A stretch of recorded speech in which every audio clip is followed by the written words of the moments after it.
So that's a seeming, well, may not seem to you, but a seemingly simple prayer that actually, when you unpack it, each word, what it really means, it's like the whole of everything. It's what's the greatest potential that we have within our nature? That's called awakening, to awaken to our true nature. That's what Buddhas have done, that's what Buddha means.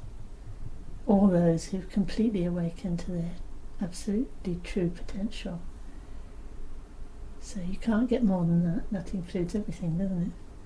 All those on the way, and those who've arrived, wherever they may be. And then, what's the deepest wish we could possibly have? To realise that ourselves, and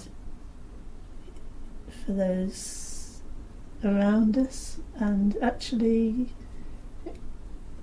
there's no limit to that, is it? We would wish it for everybody.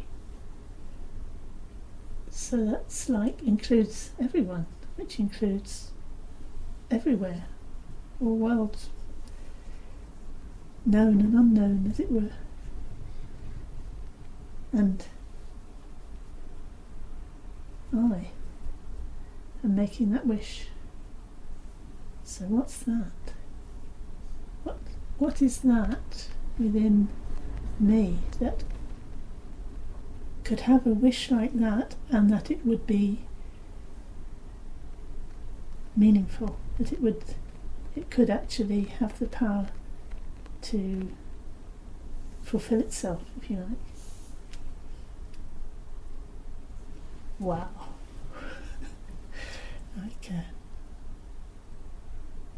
We could just stop there, really, couldn't we?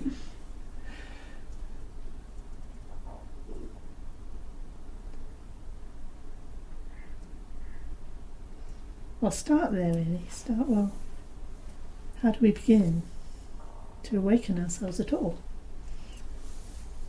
The good news is, I always think this is the good news, is that even a little bit of awakening feels hugely better. And that process goes on. So once you get the hang of it, once you realise a little bit of awakening feels so much better, gets better, what about more? And it's something you can continue to deepen and deepen and awaken more and more. And the more you awaken, the more you realise that what there is to awaken to, it's almost disproportionate. So that the more awake you are, the more you feel you're not really awake at all yet, because your vision has expanded so greatly. So, and then by the time you're fully awake, you've gone beyond all your present reference points anyway. You know, you're outside of time and space. You're kind of, you know, in a category of your own, you could say, or together with the whole of reality. All beings, all Buddhas. So we're making our little first inroads. I've spent decades at it, and I now have a great sense of I've not really started yet. I think, well, maybe by the time I die, at least I will have started. That would have been a life. That would have been worthwhile, because at least I would have started when I move on, as it were.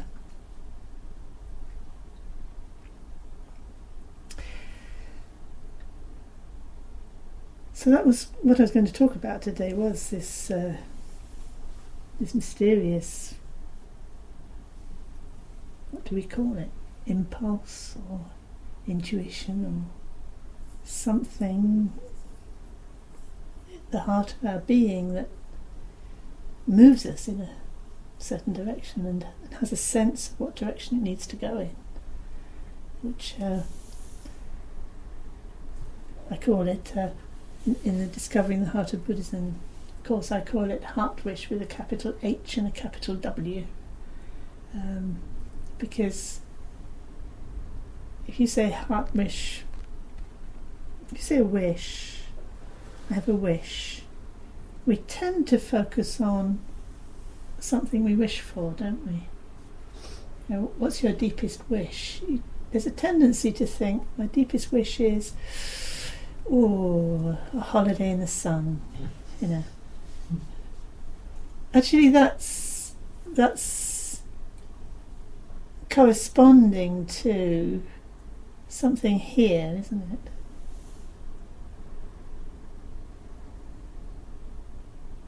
First I felt something here, and then I sort of sifted through all the experiences I could think of and thought, yeah, that's it, holiday in the sun. That would meet something here. Oh, it could be a perfect partner. Person who would be completely, like a completely perfect relationship with somebody that was like so again, okay, so there's this poor unfortunate person that you might be imagining, but then from your side, what's happening? And yes, you can imagine, how it would be and how lovely it would be, and if it was this and if it was that, and then we could have this. But behind the other side of the imagined scenario is something here that that you had first, when you're thinking to yourself, do I want him like this, or do I want her like that, and you think, hang on, I'm asking, I already have a sense of how they would be, and then I'm trying to work out more precisely by picturing it or having a concept about it. But before that I had a kind of how it would be. And that's where we need to go deeper. We need to wake up more here. Just wake up a bit more. Okay.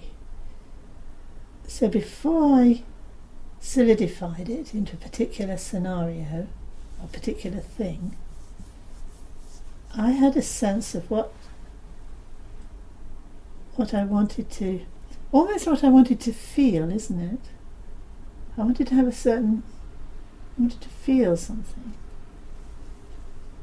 And that's where you can go deeper, you can wake up more into what? You could put it like, if I had that, then what would I feel? But it's more like, what was I feeling when I said that? I had a sense of something when I said that. And the holiday in the sun might be a real deep sense of what it would be like to really, really, really, really relax. Deep, really satisfying, complete sense of ease and relaxation. And then I imagine a holiday in the sun, perhaps. But when I talk about the heart wish, where we can go deeper and wake up more, it's going to the real deep sense of ease. And that could be the same with a partner, mightn't it? You've struggled with people for so long, or you felt so lonely for so long, so isolated, so cut off, so disconnected. The perfect partner. It's like, what I was really, I feel there's some potential within me that could express itself in this perfect relationship. So I want the perfect relationship, which, okay, that might not happen. But what's interesting, it might happen, I'm not saying it doesn't, but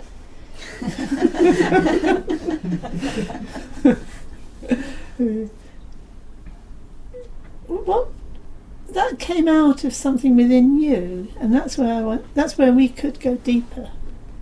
We could always go deeper into that. We could always discover more in that. What was that I knew before I even imagined a perfect partner. I knew there was a possibility of something, and I could kind of, sort through things and get a match of some sort. But I was matching it against something I had here, and this is where we can go deeper. This is where we can wake up more.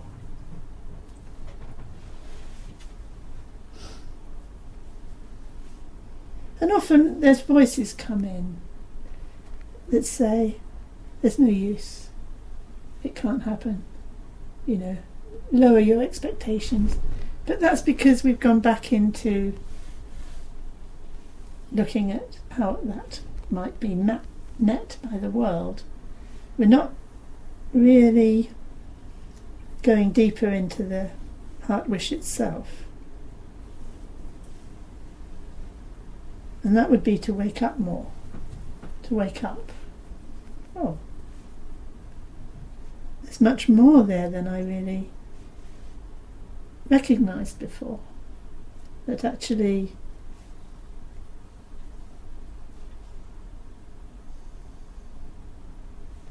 even when I'm trying to find a word to express it, what is it really about? Is my wish, is that wish about? Is it about happiness? You can then have a doubt about that, can't you? You can think, I don't know what happiness is. I've never experienced happiness. Maybe that would bring me happiness, but I don't know what happiness is. So, what would you call it then? If you want something, what would you call? And maybe you wouldn't, maybe the calling it something isn't the important thing. It's like, how do I know that isn't happiness? I don't know what happiness is. So, okay, how do you know what happiness is, so therefore that isn't happiness? I've never experienced happiness. How do you know? It's interesting, isn't it? How would you know you'd never experienced happiness?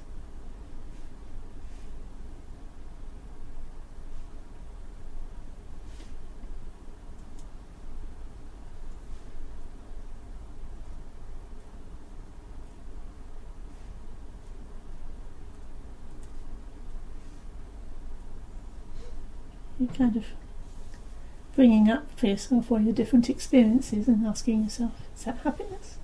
Is that happiness? So what are you measuring it against within yourself to say yes or no?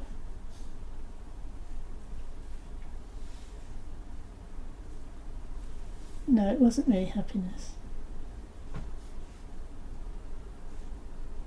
You can sense there's a flaw in it. There was something wrong with it. There was something not quite right about it. Wasn't happiness. So okay, so somewhere in there you're sort of, there is a sense of what would feel right. What would feel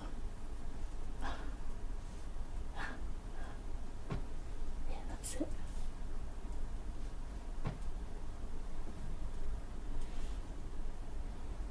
That's it. I don't know what you'd call it in the end.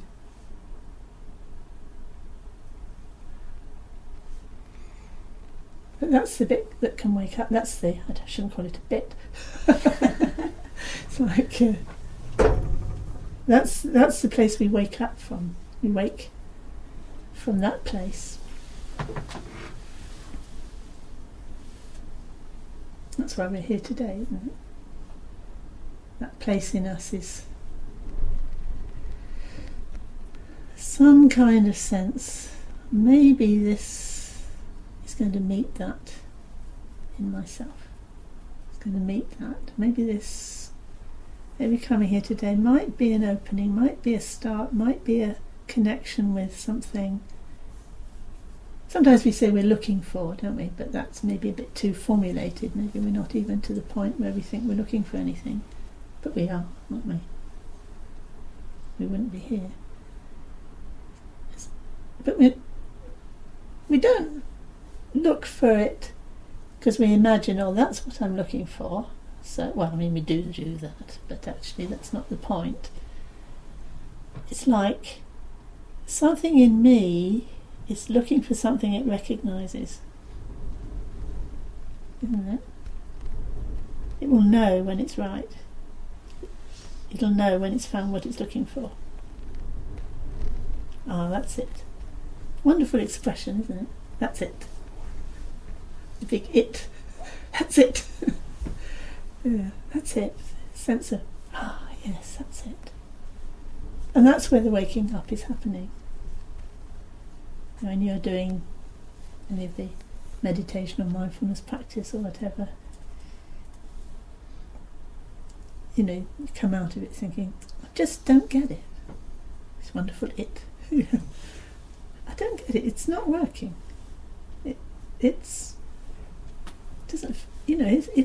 Something in me knows what right would feel like, and knows this isn't it yet.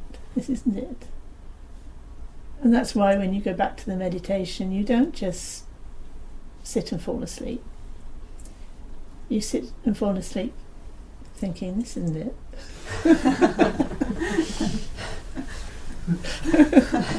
Or whatever's going on. And that's where the waking up has to happen, around the it.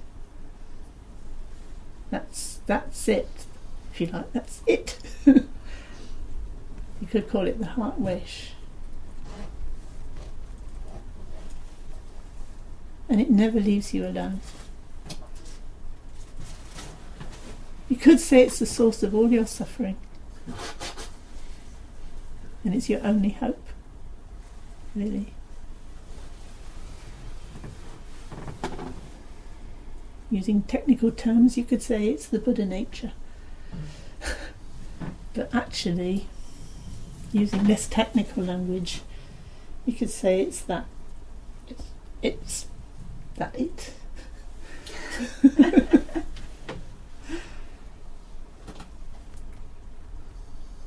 And we're looking for it everywhere, aren't we? We're looking for it from the moment we wake up in the morning till the moment we go to bed at night. That feeling of unease about this isn't really it. It's there, isn't it? It's not quite it. And then every now and then, maybe look at nature, look at a work of art, or listen to some music or something, and we say it, don't we? That's it. Oh, it's really got it. The great it. And that's, how do we know? Something in us wakes up, doesn't it, at that moment. It meets it, and it's like, it is awakening, it's waking up. So when we're doing, practicing awareness, it's like waking this up. There's a tendency to wake up a little bit. Okay, you wake up to nature. Oh, it's so wonderful. More. I want more. Oh, I can't go out today, how terrible. Oh, the sky is now covered in clouds, how terrible. I can't go out because it's raining. So, because we've gone from here, that could wake up, to something that woke us up a bit. Something woke us up, we recognised it, and then we thought, that's it. But actually, this is it. It's the waking up that's it.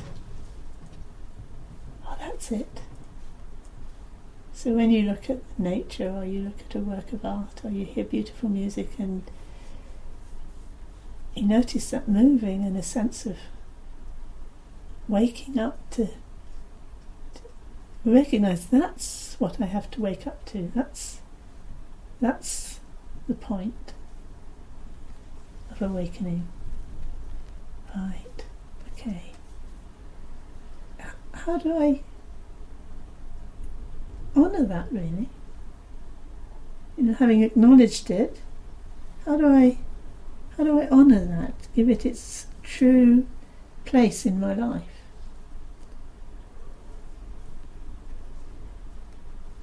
We rush on, don't we? Oh, I've got something else to do. Let's get on. Particularly in our society, but I suppose it's always been the same.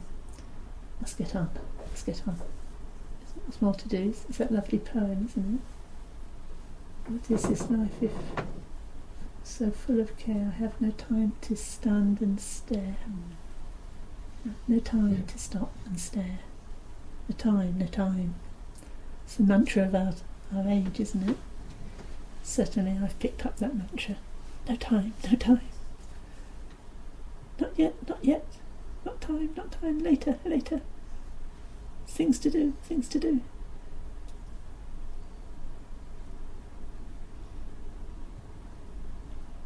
And then we waste loads of time, don't we? If you get angry with someone, you find loads of time to think about what's wrong, what they've said, why they said it. Loads of time. You can spend hours and hours. We've got loads of time, actually. Plotting, planning, strategies, all sorts of useless things that we do. Distractions. Distractions in the sense, not that, there's a particular thing that's a distraction, but we are letting ourselves be pulled out rather than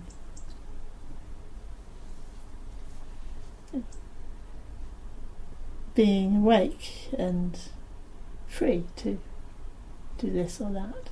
We're more like I'm thinking of the television now. Getting sucked into it's my iPad, isn't it? Oh yes. Oh, that's interesting. And time's gone by when I haven't thought about time at all. Maybe that's why I do it, because it's a relaxation from this constant sense. There's no time. Get on. That's not awake. If you wake up and you recognise, I've got a lot to do. Okay, so what's that about? All this that I have to do. Is it true for a start? Do I have to? And behind every have to, there's a choice, isn't there? I have to because I have to earn money. I have to earn money because I have to eat, or I have to look after the family, or whatever it is. So eating and looking after the family.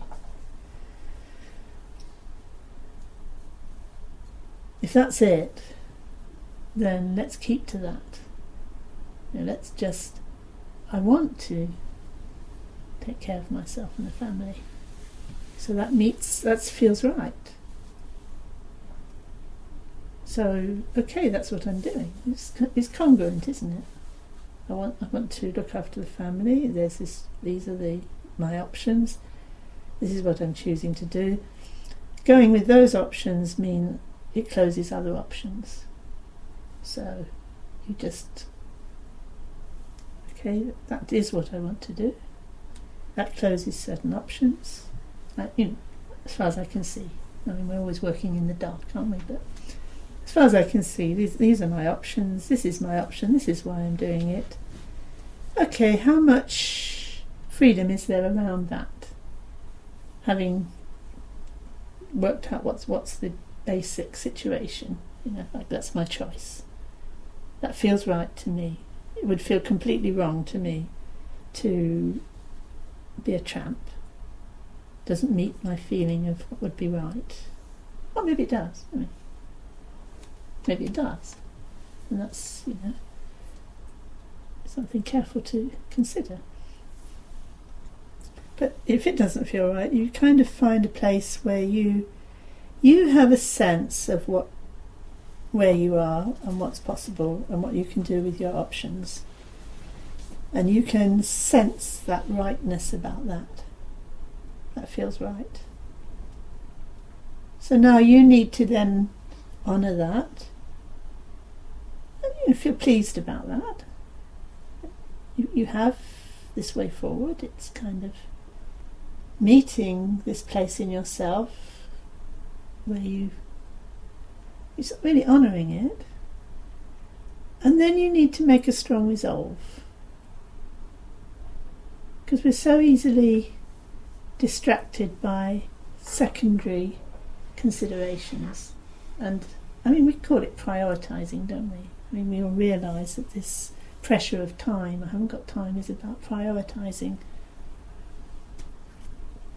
But this is talking about prioritising not as a kind of intellectual exercise, or even a psychological exercise, but talking about it as a spiritual exercise. Something that's very deep and is very powerful, actually. Going back to I go for refuge into all the Buddhists in order to bring all beings to enlightenment. The potential that's here, the spiritual potential, it's beyond our imagination. We couldn't imagine it because we would always limit it by our imagination.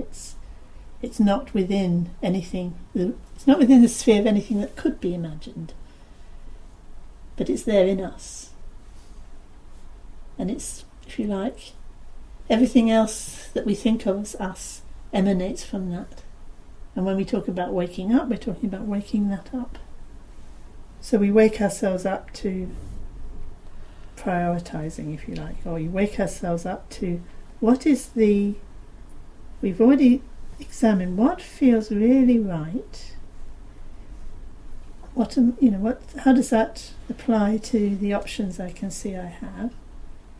And then how can I honour that and make that a resolve that this will be my, the simplicity of that. That's what my life's going to be about. That's what that's the situation I'm going to build and create and enter and completely embody. And anything that is actually distracting me away from that, I put in its proper place. That's a resolve. You have to make that resolve.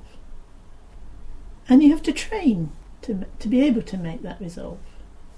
At first, we're very easily knocked off balance and we're annoyed with ourselves because we think, well, I should just be able to do that.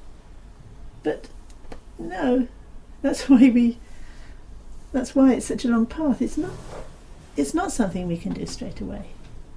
We have to train that part of resolution. Again, by waking up, by becoming more aware. Becoming aware of what actually distracts us. Not distracting because somebody says you shouldn't be distracted, but when you look into your heart of hearts, it's not what you really want. It's actually pulling away from what feels really right to you. It's your inner sense of what's right that you're being distracted from. So distraction isn't a judgment from outside, it's a truth coming from inside.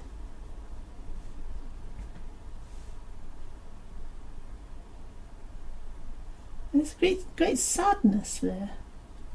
Very deep, deep sadness. there about I'm not being true.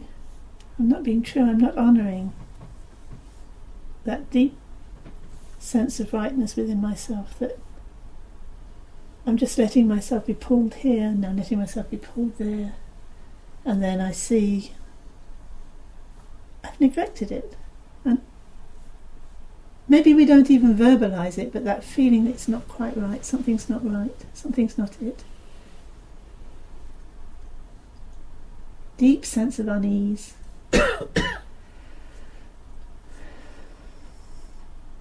So once you're on the spiritual path, you get to feel more and more uneasy.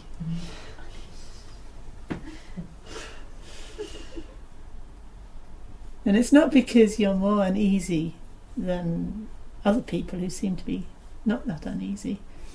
It's because you're noticing it, because you're listening to it. You're more awake. So the more awake you are, the more that sense of unease. You're awake, and it's telling you more. Wake up more. Wake up more. It's not all right yet. You need to wake up more. And there's another part of you saying, no, I haven't got time. So that resolve becomes actually, if you like, the key to the whole thing. You've already got that sense of rightness in it. You don't really need to do anything with that because it's there. But what you do need to do is to make those choices. You need to choose it. You need to choose to orientate your life with that at the real heart of it. I'm doing this because this is what I'm embodying. I'm doing it wholeheartedly, whatever it is that I'm doing. It's my best option given the circumstances, and I'm giving myself to it wholeheartedly and within that I find the way, if you like, I can find the right way to do it. I've got that sense within me of rightness. I can find the right way to do whatever it is that our circumstances present to us as an option, if you like. I mean, as I said, we're always working in the dark. And in a funny way, what we actually do is hugely secondary to the sense of rightness with which we do it. Because if we're connected to that sense of rightness, that heart wish, sense of rightness, even if we lose all capacity to perhaps act in the world, might be too ill, or we might be too oppressed by circumstances, we can still be true. We can still be true. We still know within ourselves the right way to deal with this situation, how to be in this situation. What would feel right? I'm thinking, as I say it, I'm thinking of those great Tibetan practitioners in prison in Tibet for decades, using that situation to be true to their heart wish. What feels right is compassion, love and compassion, and to not lose that. Whatever anyone does to me, my resolve is not to lose that, and being true to that.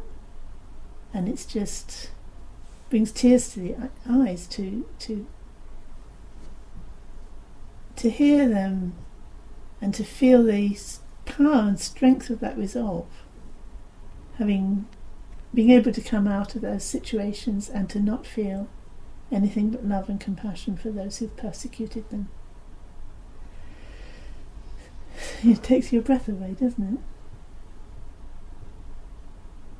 All the things they could have done during those decades that would have been a huge benefit to the world has been blocked and stopped. But their heart wish, their resolve to use this situation to deepen and strengthen what we call in Buddhism bodhicitta, but you could say awaken at that place within themselves. They've used that situation to awaken more. And you almost think, actually, that persecution,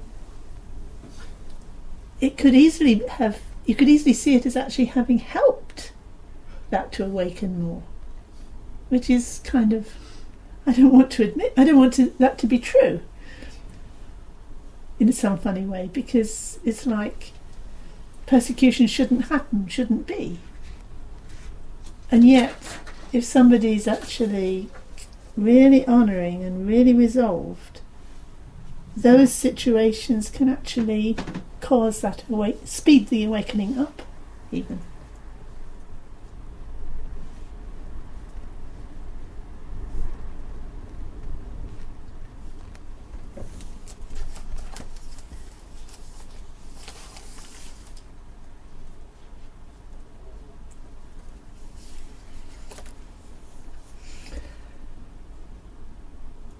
And as I said, it doesn't have any limit.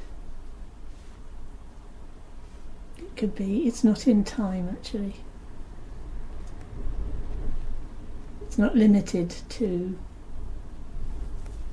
a certain number of beings. You know, that this compassion and this love can include that many beings, but beyond that it sort of starts to get weaker.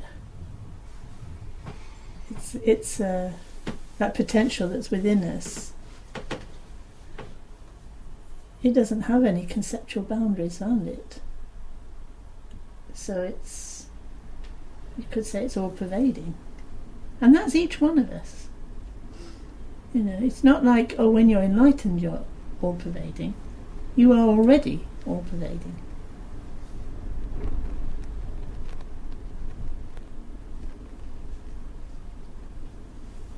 And we do say to each other, don't we? We say things, I hold you in my heart.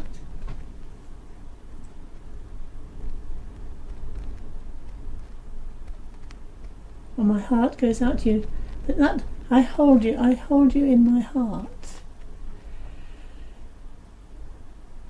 When I say that, it amazes me because I have no idea what it means.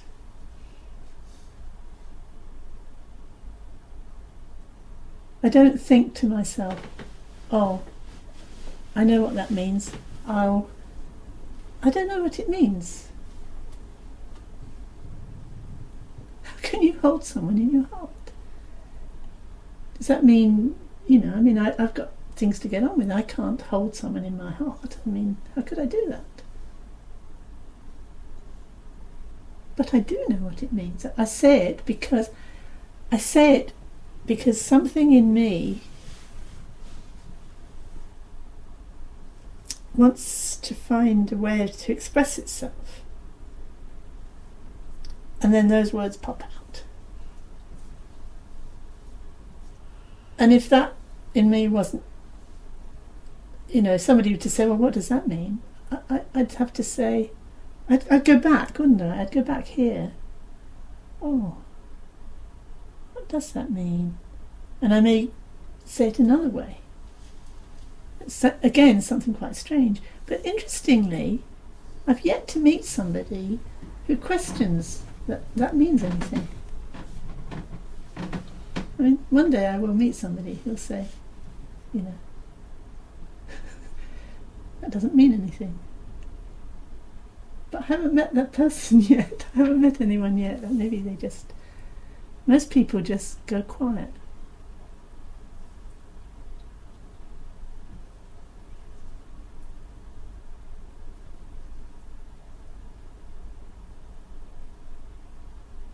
It's almost like a sacred place, isn't it?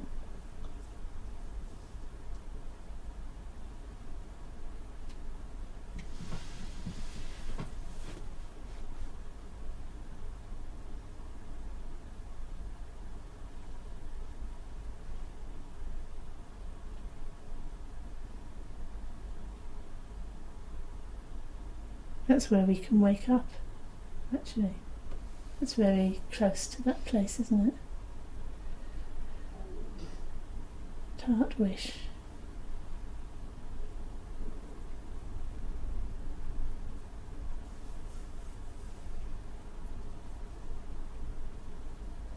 It's like, if only I could wake up more just there.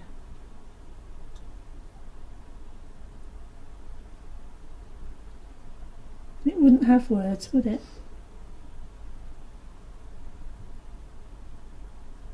You wouldn't even try to express it in words, would you?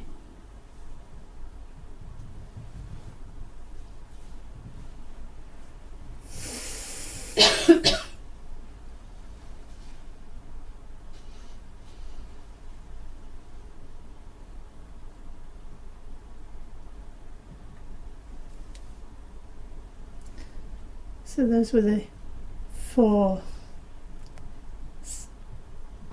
kind of steps, if you like, or stages or elements around heart wish with a capital H and a capital W. The first one is that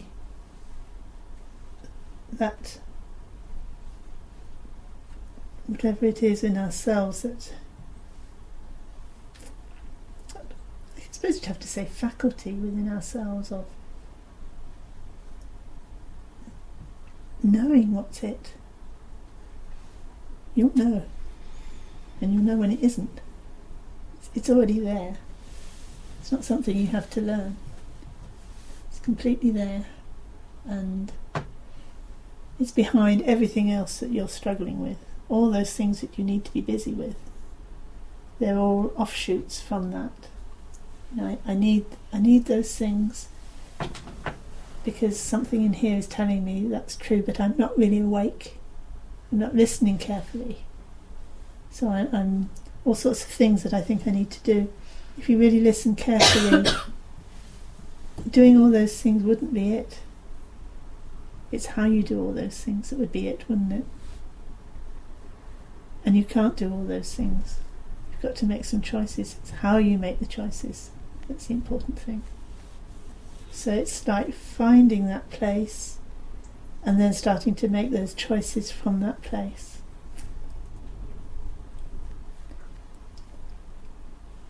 In my notes when I was preparing this, I kind of put as a second stage,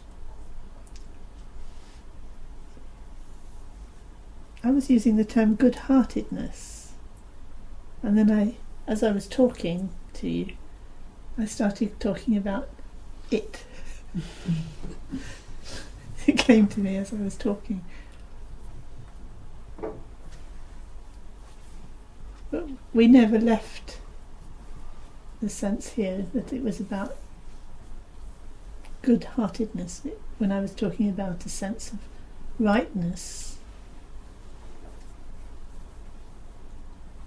I was always coming back to here, wasn't I? It's always, it's feeling right. What feels right? My hands automatically come to this place here. I guess some people it might come down here. Feels really right in your guts. But there's a very strong connection, isn't there? We're not sort of separated into separate parts. It's just maybe you might notice it more in your gut. We talk about it, don't we? A gut feeling. I have a gut feeling. My gut feeling is that's not quite it. It could be different. Could be. I guess when we say good-hearted, we're talking about that, aren't we? Somebody who's, well, sometimes we say good-hearted meaning kind, don't we? Somebody's good-hearted, they're kind. That's really interesting. Would you agree? Kind, very kind. When we say kind, they don't even need to be doing anything, do they? They're kind-hearted, they're good-hearted. It's a sense of the sort of bigness of heart, isn't it? The kind of openness of, you're not afraid of what they might do or want to do. You feel they would want what was good and what was helpful, and they'd be kind, good-hearted. I think sometimes with good-hearted maybe lacks that sense of precision that you get with it. You know, the good-hearted but, almost, you could say, couldn't you? I mean, but when they're really, we could be good-hearted but. But when we hit the real sense of rightness, really good-hearted, really, really good-hearted, really, you know, the real thing, it. I think you could say, when we talk about non-conceptuality, the way we normally express that in English is the thing, or it. You can't conceptualize it because it's it. It's the thing itself, which all the concepts come from. So, you know, it's the thing, it's the it, it's you know, because anything you say isn't it, is it? So it's kind of, so you could call it good-heartedness, but I think it's more precise. I think you can wake up into that good-heartedness and really go deeper into what that sense of rightness is there behind the good-heartedness. You can go deeper and you can wake up more from that place of good-heartedness. It's not the end, it's kind of in the right direction, but it can wake up a lot more than just simply being kind. What more do we want than being kind? Total, utter and complete kindness that knows no limit and knows no confusion, knows no distraction, knows no lack of skill. Total kindness that is just able to, if you like, it's like just there. It's just there, and our ability to awaken to awaken more deeply into what that is. That's what we need to realise, that we can awaken into that more deeply. We can discover something. We can discover the real itness of it. How far that could really go. So not to just stop a sort of a conceptual idea of it or a hint of it. Don't just stop at the hint of it, but really go deeper into it. Really wake up into what that is. How is it even possible that ordinary people like us can be kind? Because we are, aren't we? We have our moments. We can be kind sometimes. But how's that possible? What is it? What is it that's...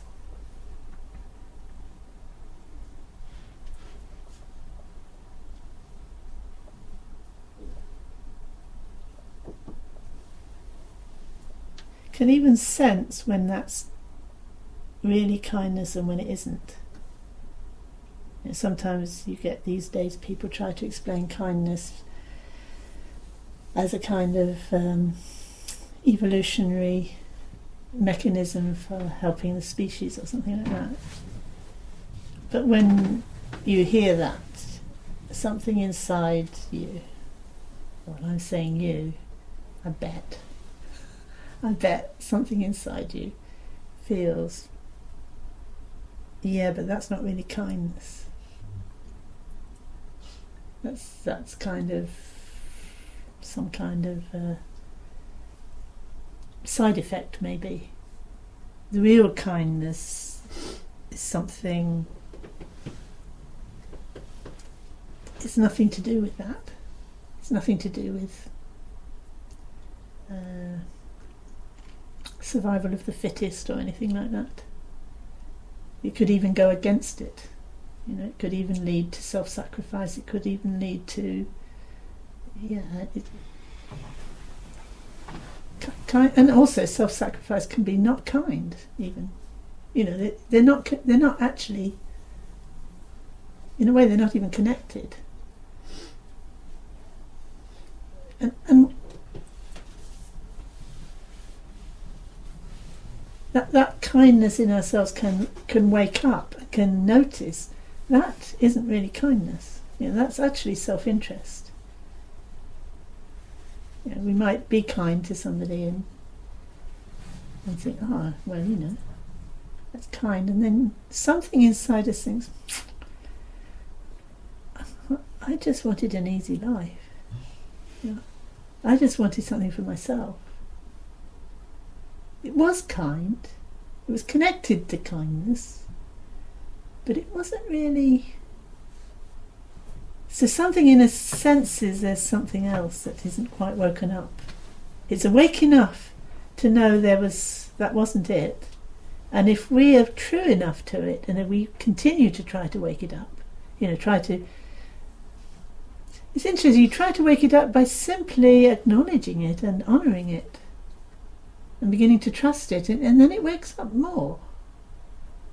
And other possibilities start to open up. So, okay, we can be kind, that's good, don't need to knock it, but go into it more deeply, wake it up more, wake up.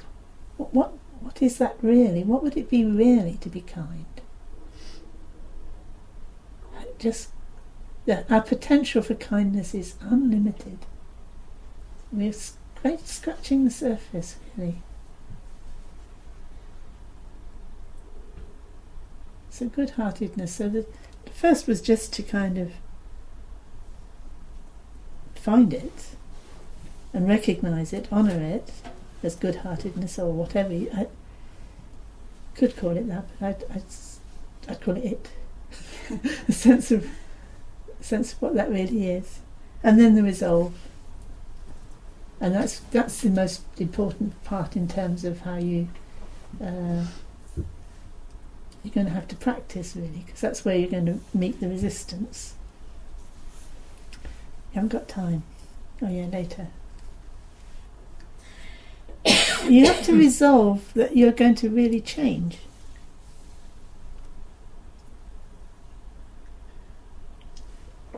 And that wish to change comes from waking up.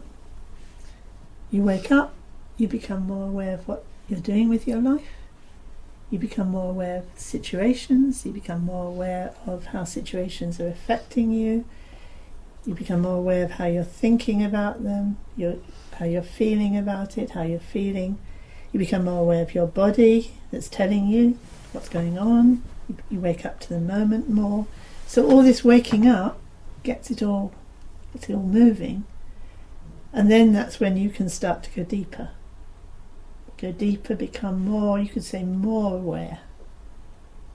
Not particularly because you now have continuous, one pointed, I never take my mind off the job. It's more like it's deeper within yourself. It's becoming deeper. You're embodying it more. And then you're in a better position to really orientate yourself towards it, honour it, and then make those difficult choices. Because they're not easy choices. You can't do everything. This is the great deception of our age, I think, or maybe it's always been the deception of every age, but certainly these days there's a sense of, I've got all these choices, isn't that wonderful? More choices here, more choices there, more choices there, everything, you've got more choices. It's a nightmare. I always say, I don't want a choice, I just want the right thing. I don't mind if there's a choice or not. I only want the right thing, the perfect thing for the job. Problem is, I don't know what it is. And if you were hunting out the right thing for the right job the whole time, that's it. That's what you'd be doing. Okay, well, let's just make do. I'm all for making do. Let's make do with what we've got. We don't need to have everything. We don't need to do everything. We don't need to be everything. We just have to make a realistic choice, and that's hard.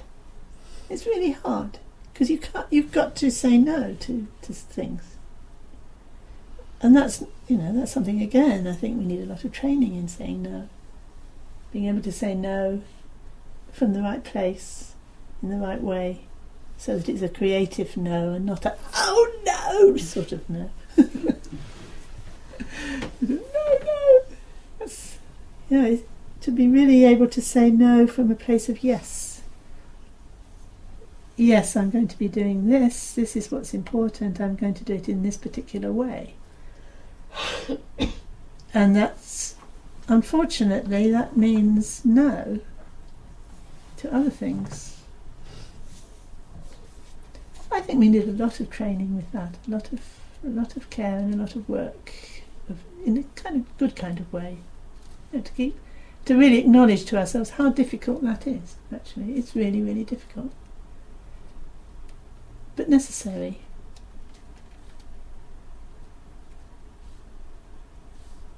So that's linked to resolve, because once you resolve, this is what you're going to do, other things are going to have to fall away. So there's that two sides to it. So, yeah, it's a big challenge. Again, if one can do that at least in one's life, that's a big accomplishment, huge accomplishment. And I think you can sense already how that sense of ease that comes with that simplicity, simplifying our lives as much as we can, and being very resolved about the way we're going to pursue whatever options it is we find we have. And that's waking up. That's really waking up. That's using that power to be awake in a way that's going to take you deeper, take you into something perhaps you never suspected when you first set out.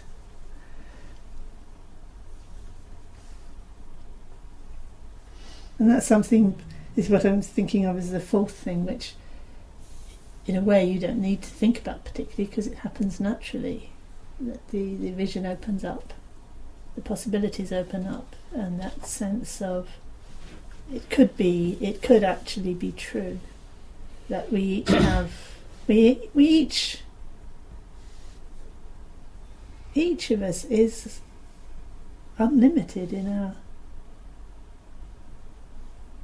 if you like, our power.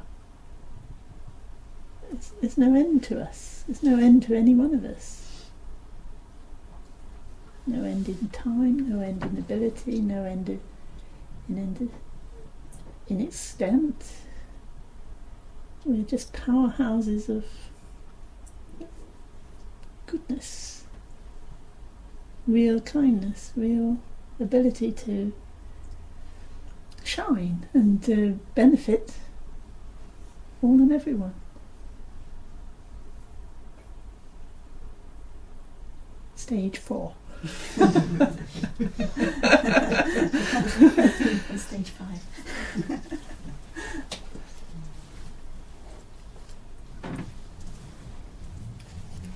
I did want to say, that was my main talk, but I wanted to say a few words about the fact that it's the solstice.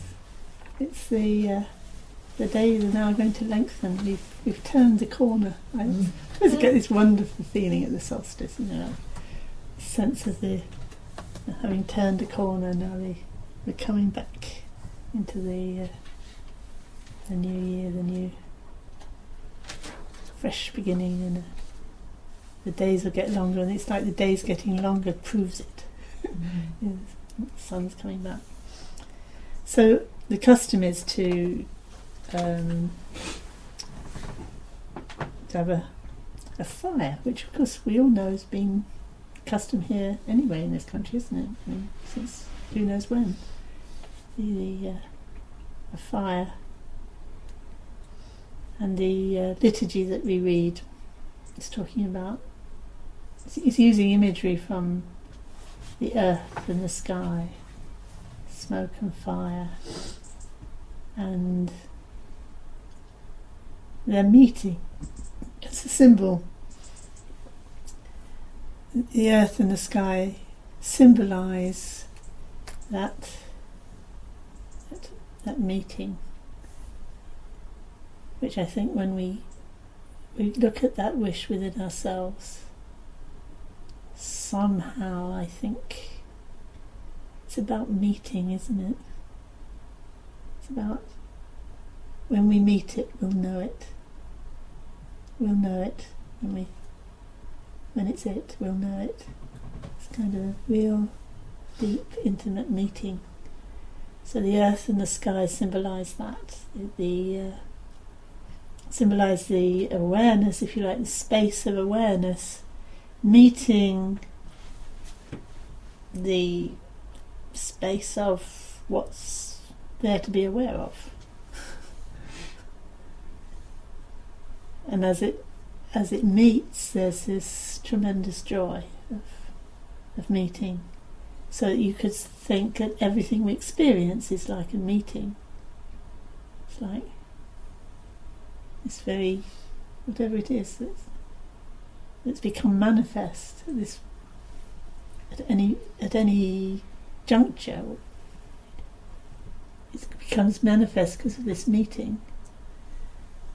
And that's expressed by the fire and the smoke, which is like communicating between heaven and earth, as it were. It's kind of... So you could think of it any way you like. It's kind of very intuitive sense of just sitting there on a winter's day watching a blazing fire is already speaking to us, isn't it, somehow? Smoke rising, and then the sense that this is honouring something that's far greater than what we at the moment imagine in our limited way. But our limited experience is actually a symbol for something deeper and more powerful that we're opening to. We want to wake up more to that. And so we put all sorts of substances that they also symbolise the good qualities that are there within the space of awareness to be experienced. And they're kind of offered up to some in this acknowledgement and honouring, and it's being received in the sense that there is that receptivity is the natural state of reality, if you like. I'm just trying to give you a bit of a few hints here and there of how you might think about it. And it's in a sacred space.